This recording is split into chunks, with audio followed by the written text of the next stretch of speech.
কৃষক কার্ড কতটা কৃষক বান্ধব হবে এ প্রশ্ন সবার মনে ঘুরপাক খাচ্ছে। কৃষকদের ভালোর জন্য এই কার্ডের উদ্যোগ নিয়েছে বিএনপি সরকার। কৃষকরা আশাবাদী এই কার্ডের মাধ্যমে সত্যিকারভাবে কৃষকদের কল্যাণ হবে, কিন্তু তাদের অনেকেই জানিয়েছেন কৃষকদের সহায়তা বলতে যা বোঝায় সেটা পেতে গেলে ভোটার কার্ড হলেই হয়, আলাদা কার্ড কোনো কাজে লাগে না। আবার অনেক কৃষক জানিয়েছেন রাজনৈতিক প্রভাব ও স্থানীয় ক্ষমতার জোর না থাকলে কোনো সুবিধাই পাওয়া যায় না। কৃষক কার্ডের সফলতা নিয়ে প্রশ্ন উঠছে, কারণ বাংলাদেশের অতীতের অভিজ্ঞতা সুখের নয়। 2007 সালে কৃষকদের কৃষি উপকরণ সহায়তা কার্ড দেওয়া হয়। 2015 সাল থেকে জেলে কার্ড চলছে। এছাড়া কৃষকরা 10 টাকার কৃষকের ব্যাংক অ্যাকাউন্ট খুলতে পেরেছিলেন। গবেষকদের মাঠজরিপ বলছে এত কার্ড কিংবা ব্যাংক অ্যাকাউন্ট কৃষকদের কোনো কাজে আসেনি। গবেষকরা বলছেন কৃষকরা বিভিন্ন কার্ডের মাধ্যমে সরকার থেকে এখন পর্যন্ত কিছুই পাননি। তবে কেউই কিছু পাননি তা নয়, কোনো কৃষক কৃষি উপকরণ সহায়তা কার্ডের মাধ্যমে সরকারি কৃষি অফিস থেকে নিয়মিত সার, বীজ সরকারি দামে কিনতে পারছেন। গণমাধ্যম বলছে এর আগে জাতীয় পরিচয়পত্র দিয়ে কিছু কৃষক ডিজেলে ভর্তুকি পেয়েছিলেন এবং সরকারি অফিস থেকে সরকারি দামে উচ্চ ফলনশীল বীজ বা সার কিনতে পেরেছিলেন।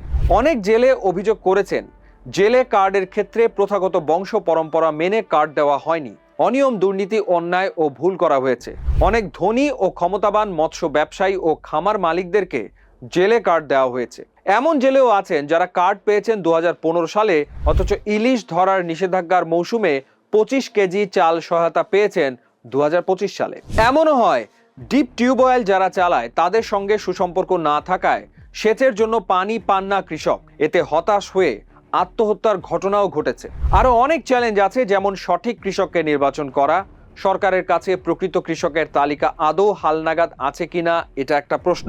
নয়তো যারা কৃষক না অথবা মধ্যস্বত্বভোগী যারা, তারা সুযোগ সুবিধা পাওয়ার চেষ্টা করতে পারে। তাছাড়া কার্ডের আওতায় সুযোগ সুবিধাগুলো সুষ্ঠুভাবে নিশ্চিত করাও বিশাল একটি চ্যালেঞ্জ।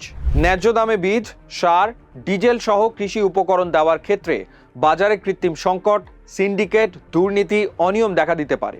অনেক সময় স্থানীয় পর্যায়ে তদারকির অভাব থাকলে প্রকৃত কৃষকরা ন্যায্য অধিকার থেকে বঞ্চিত হওয়ার ঝুঁকিতে পড়তে পারেন। পাশাপাশি প্রযুক্তিগত অবকাঠামো, তথ্য ব্যবস্থাপনা এবং বিভিন্ন দপ্তরের সমন্বয় ঠিকভাবে না হলে এই উদ্যোগের কার্যকারিতা কমে যেতে পারে। বিশ্লেষকদের মতে সরকারের উচিত হবে কৃষকদের একটি নির্ভুল ও ডিজিটাল ডেটাবেস তৈরি করে প্রকৃত কৃষকদের শনাক্ত করা, ইউনিয়ন ও উপজেলা পর্যায়ে স্বচ্ছ যাচাই বাছাই প্রক্রিয়া চালু করা, বীজ, সার, ডিজেল ও অন্যান্য ভর্তুকি বিতরণে কঠোর তদারকি ও জবাবদিহিতা নিশ্চিত করা। আমাদের কৃষকরা বীজ বা উপকরণ কিনে প্রতারিত হন, ক্ষতিপূরণ ও ন্যায় বিচারের কোনো নজির নেই।